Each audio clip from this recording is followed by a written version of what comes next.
ঢাকা বিশ্ববিদ্যালয় কেন্দ্রীয় ছাত্র সংসদ ডাকসু ও হল সংসদ নির্বাচনের দিন এগিয়ে আসলেও জোরালো হয়নি প্রার্থীদের গণসংযোগ।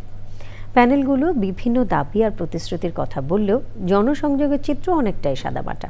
মিথিলা নাজনীন জানাচ্ছেন।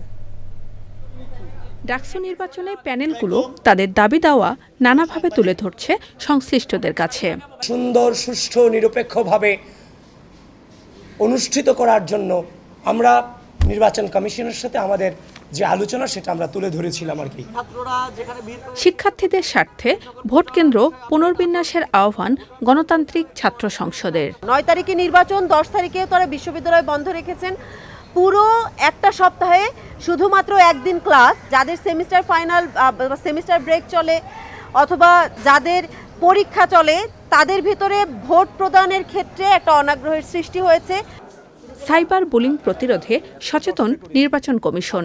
প্রতি ভোটারের জন্য 8 মিনিট সময় রেখেছি 40,000-এর মতো ভোটার ধরে। আপনারা জানেন 100% ভোট কখনো কাউন্ট হয় না, তারপরে আমরা ধরেছি। সাধারণ শিক্ষার্থীদের ভোটদান যেন নির্বিঘ্ন হয় সেই দাবি প্রার্থীদের। Mithila Naznin, Channel i, Dhaka.